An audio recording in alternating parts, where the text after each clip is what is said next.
Bismillahirrahmanirrahim. Assalamualaikum warahmatullahi wabarakatuh.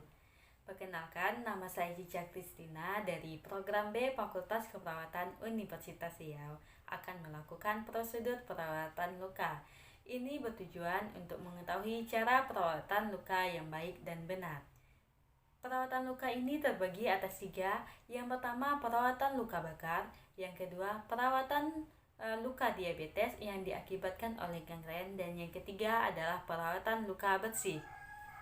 Pada intinya, perawatan luka bakarnya sama, cuman yang membedakannya itu adalah pada saat kita melakukan perawatan luka itu sendiri. Misalkan pada luka besi, kita tidak perlu membuang sisa-sisa jaringan mati, karena pada luka besi ini tidak ada jaringan yang nekrosis. Selanjutnya, yang kedua itu adalah luka bakar dan luka DM. Nah, pada luka bakar dan luka DM ini kita harus bisa menilai dan memastikan bahwa ada jaringan yang nekrosis atau mati, sehingga kita harus membuang jaringan tersebut agar mempermudah pertumbuhan jaringan baru. Nah, baiklah, kita langsung saja untuk prosedur perawatan luka yang baik dan benar. Selamat menyaksikan. Tahap pra-interaksi. Yang pertama yang harus kita lakukan adalah kita harus identifikasi pasien yang akan kita lakukan perawatan luka. Selanjutnya, kita mencuci tangan terlebih dahulu. Selesai kita mencuci tangan, kita harus mempersiapkan alat-alat yang akan kita gunakan dalam melakukan perawatan luka, yakni yang meliputi NaCl. Ini merupakan cairan fisiologis yang untuk membersihkan luka. Selanjutnya itu ada bengkok. Selanjutnya ada kasa steril. Selanjutnya itu ada betadine yang di dalam kom. Selanjutnya itu ada underpad atau disebut juga dengan pengalas. Terus ada handscoon steril, ini untuk melakukan pada saat perawatan lukanya. Handscoon besi ini untuk kita pakai pada saat awal kita melakukan perawatan luka. Selanjutnya itu ada set bak steril yang berisi ada gunting, ada klem. Klem ini digunakan untuk mengklem apabila ada jaringan pembuluh darah yang putus. Selanjutnya itu ada pinset anatomis dan pinset chirurgis. Selanjutnya itu ada gunting perban. Tahap interaksi. Nah, pada tahap interaksi ini kita membawa alat-alat yang telah kita siapkan tadi ke ruangan pasien. Kemudian kita melakukan kontrak waktu dan kontrak tindakan pada pasien. Assalamualaikum, selamat pagi Bapak. Perkenalkan Bapak, nama saya Cica Kristina. Bapak bisa panggil saya Cica. Saya adalah mahasiswa Universitas Riau yang dinas di ruangan ini. Kalau boleh tahu nama Bapak siapa? Pak Budi. Maunya dipanggil Bapak siapa? Baiklah Pak Budi, gimana kabarnya sekarang Pak Budi? Semalam tidurnya nyenyak Pak Budi? Alhamdulillah Pak Budi. Nah, hari ini kita akan melakukan perawatan luka pada kaki Bapak. Ini bertujuan agar luka pada kaki Bapak cepat kering dan cepat sembuh. Ini tidak lama kok Bapak, lebih kurang sekitar 15 menit dan kita melakukannya di sini. Apa Bapak bersedia? Baik Bapak, sebelum kita melakukan tindakan, apa ada yang ingin Bapak tanyakan terlebih dahulu? Nah, selesai kita melakukan kontrak waktu dan kontrak tindakan pada pasien, kita tutup ruangan pasien atau menjaga privasi pasien.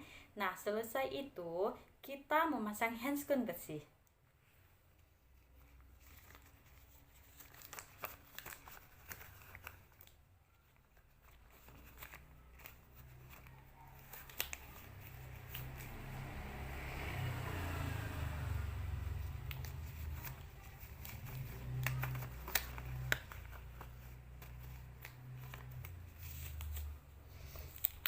Selesai kita memasang handscoon, kita ambil gunting menggunakan korentang di set steril tersebut.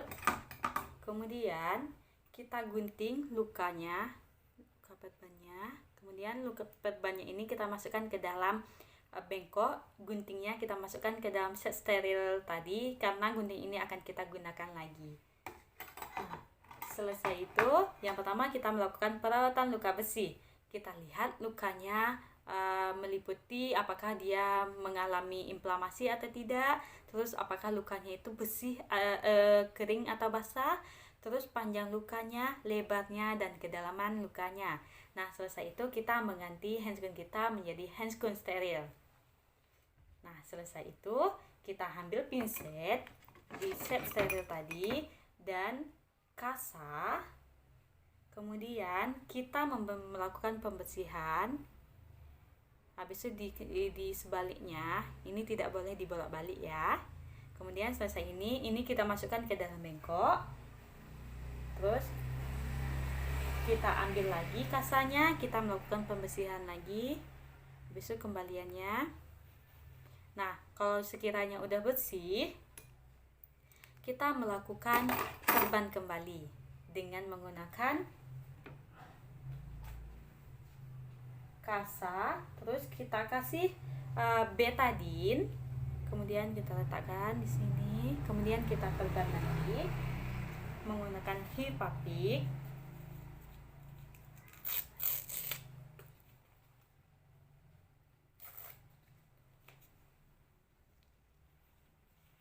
Nah, dah selesai. Selanjutnya adalah perawatan luka diabetes mellitus dengan gangren. Nah, sebenarnya perawatannya itu sama saja dengan perawatan luka besi yang telah kita lakukan tadi. Yang membedakannya hanyalah jaringan yang nekrosis atau mati pada luka tersebut. Nah, caranya itu sama, kita identifikasi pasien, terus kita kontrak waktu dan kontrak tindakan pada pasien. Setelah itu baru kita melakukan menggunakan handscoon.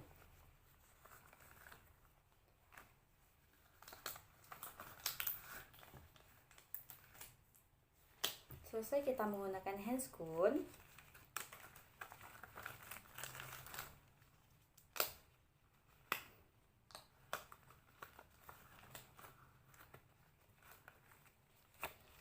menggunakan handscoon, kita ambil ember kecil. Ini kita anggap ember, kita letakkan di bawah kaki pasien yang mengalami diabetes mellitus dengan gangren. Selesai itu kita ambil NaCl. Ini bisa kita gunakan langsung menyiramnya, atau bisa juga dengan NaCl ini dengan kasa yang telah kita siram tadi, seperti perawatan luka besi tadi. Nah, ini kita ambil kasa, kemudian kita siram, bersihkan, dan bersihkan. Nah, sambil kita observasi apakah ada jaringannya merah, berwarna kebiruan atau mati. Nah, kalau yang mati tersebut kita ambil gunting jaringan, kemudian pinset ini kita tarik, guntingkan, tarik, gunting,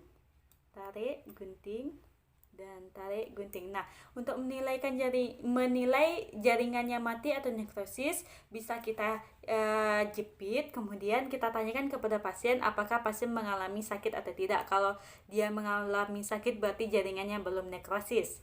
Nah, selesai itu kita lap luka tersebut dengan menggunakan kasa. Bisa kita memakai pinset atau bisa juga dengan menggunakan tangan. Kemudian ini, nah selesai itu setelah lukanya bersih, kita letakkan sparatul. Ini letakkan sparatul. Ini kita letakkan sparatul, kemudian baru kita perban menggunakan Hypapik.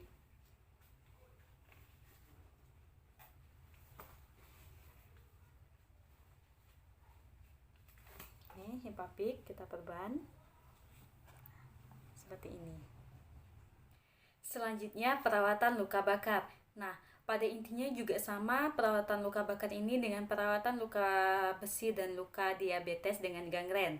Nah, kita harus identifikasi terlebih dahulu keadaan pasien, kemudian kita minta kontrak waktu dan tindakan kepada pasien, kemudian kita memasang handscoon bersih terlebih dahulu untuk membuka balutan. Kemudian nanti selesai kita membuka balutan, kita mengganti dengan handscoon steril.